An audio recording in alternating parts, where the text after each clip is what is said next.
The best interview in baseball is presented by Corona, and we welcome in Red Sox bench coach Ramón Vázquez. Ramón, welcome to Intentional Talk. I got to ask you this. Did you feel bad for Kevin as you were circling the pillows?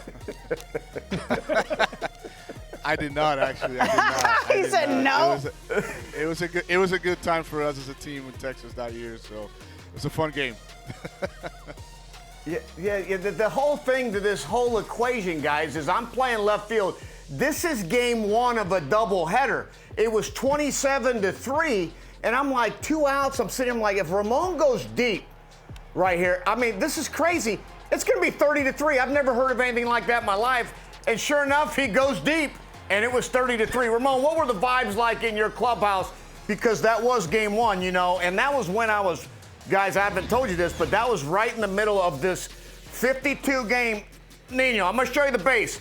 52 games straight of reaching base by hit walk or hit by batter. I think it was like in the 40s, and I had to stay in the game because I was trying to salvage an at-bat, which I did at that moment. But your vibe in your clubhouse was how after beating somebody 33?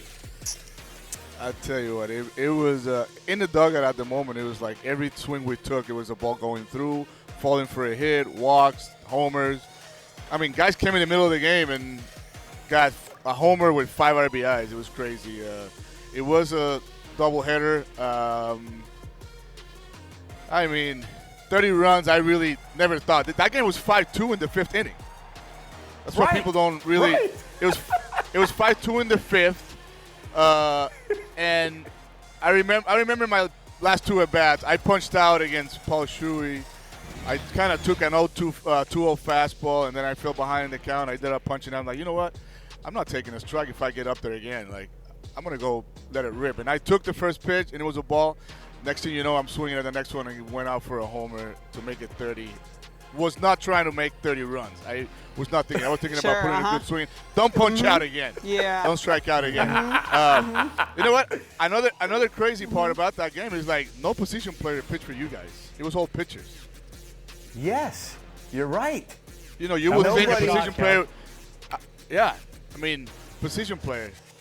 And I also got 4 hits that day, and Dempster was not pitching that day either. Hey, I'm going to ask this right now. I did get hits against other people other than Dempster in my career. I want to know this because, like, as ex-players here, we go to dinner party. Maybe it's like your new neighbors that didn't play in the show, so they don't know. And they always go like, oh, who did you own in your career? Like, who were you really good at getting out? How many times in conversations, Ramón, did my name come up when I wasn't in the room? When people asked you who you raked in the big leagues? Because in case anybody's checking the stats, it's 545 on average. By the way, that's dinner time for you. Oh my gosh. That's in a few at bats, right? That's like over 30 at bats or 25 at bats, something like that. Maybe. What he's trying to say is it's a large sample size. I'm not sure how many at bats, but I mean the one thing I can tell you is that I knew when your changeup was coming. So now you tell me. Okay, cool. If you look at it, There I don't think I've ever swung at your changeup early in the count. If you look at my at-bats against you. No, in 2 strikes you always got base hits. It was like 7 of the last 8 at-bats were knocks. It was just nonstop. I'd be like, oh, I would much rather face like somebody with 50 homers than Ramón Vázquez. Like, that's just how it was. I didn't care.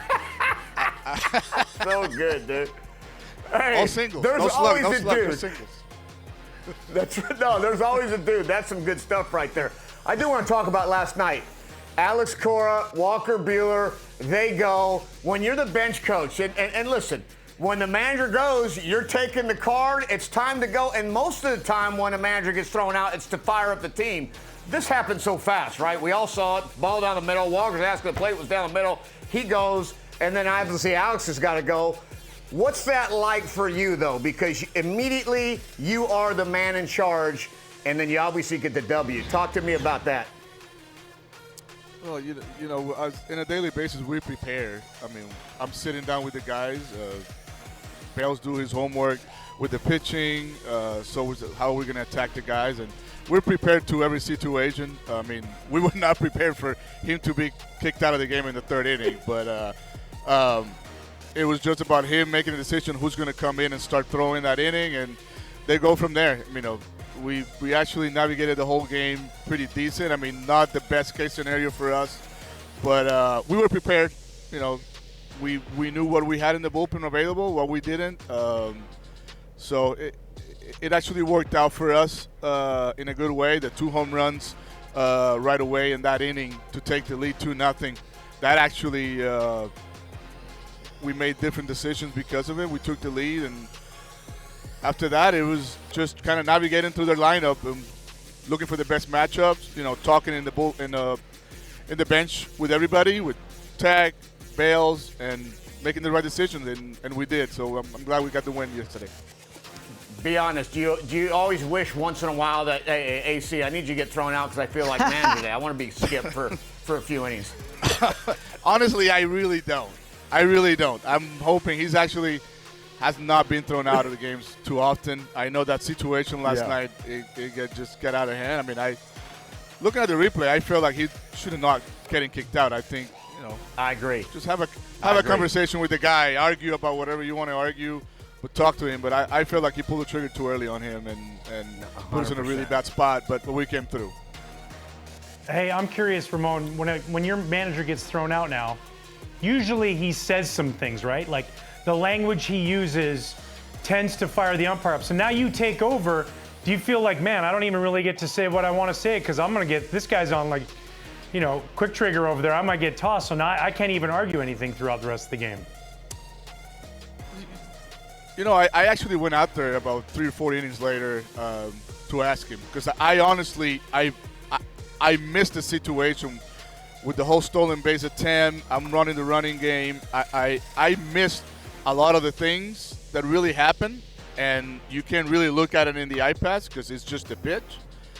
So I actually went out there and asked him a few questions like, hey, fill me in. Like, I just want to know what's going on because I don't know what happened. He explained to me real quick, and then I went in. Yeah. Did you miss your manager canceling his long-distance subscription when he went to town on the phone box? That one I didn't miss. That was right in front of me. He was pretty upset. And he knew our situation, and it was his first start coming back from the IL. Like we really didn't need that. I felt like I get why he was upset and as mad as he was. Is the bullpen phone now fixed, Ramon? It still works. There's no lid in it right now.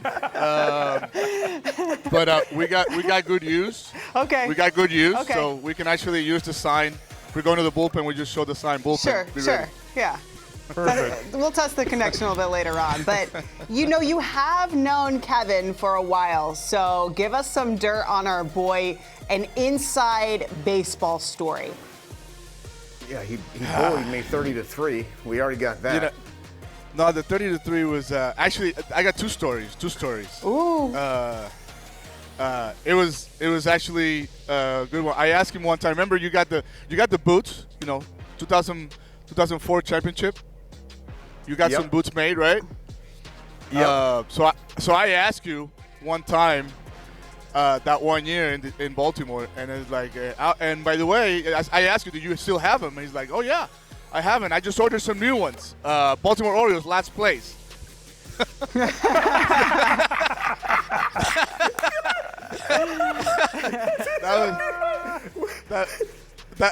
was funny. I got the boots somewhere.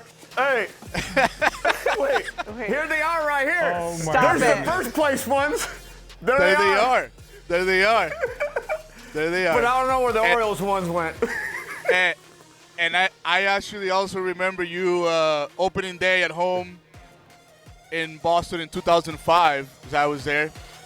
And you ran out of the dugout to the field, and you were face first in the warning track in front of the dugout before the game started. Do you remember that? You need to find this footage. Oh my gosh. 100%. Yes. You know I can't run. My feet are like heavy. They're like bricks. Just like the glove, the guante. Oh, dude, that is so funny, bro. I want to get to your golf real quick because I know you and I golfed last year right there at Four Seasons down there in Las Colinas. And I'm gonna be honest with you, Ryan and Sarah, don't sleep on Ramon's sneaky soft hands. Now it all makes sense up the middle. He pulled some homers. Next thing you know, sneaky soft hands. He was about a 7 handicap. Have you played much this year so far? I know it's been cold, and now we're getting into the year. And when do you play I guess your favorite place to play during the year? You know, I didn't play enough last year during the season. It was hard, you know. I did not play have not played this year either. I played a few rounds, not much. I have not played very good either. I did play in Puerto Rico quite a bit when I was managing this offseason down there in Winter Ball. So far, my favorite place to play is Bahia in Puerto Rico. Yeah. In Rio Grande Nice area. It's a really nice course. I enjoy it at home. I like playing. Always good weather at home, right? You know, 80 degrees to 90 all year long. It's the easiest place to go play. No sweatshirts. No sweatshirts there. I know. No Ramon, sweatshirts. he's Nope. freezing during this interview. Let's do a vibe check, our Corona vibe check. Who is your vibes guy that helps you get into the right mindset before a game? I mean, I go through my whole process of preparing, watching pictures from the opposite team and stuff like that. I guess talking to the hitting guys. Okay. You know, when they're going through their stuff also, that gets me going if we got some stuff on the opposite pitchers that day. So all the hitting guys here, Dylan, Rosie, Good answer. Good answer. Hey, you know what, guys? I figured it out. He doesn't talk to many people before the game. He just thinks about taking that bat off me, and he gets a big smile on his face, and away he goes. I'm No looking for the cambio tip. from Ryan. No cambio. No swinging at the cambio today. Ramon, thanks so much. We appreciate you hanging out with us and for braving the chilly temps out there. Have fun today. Moni, thanks, brother. Thank you guys for having me. Appreciate it.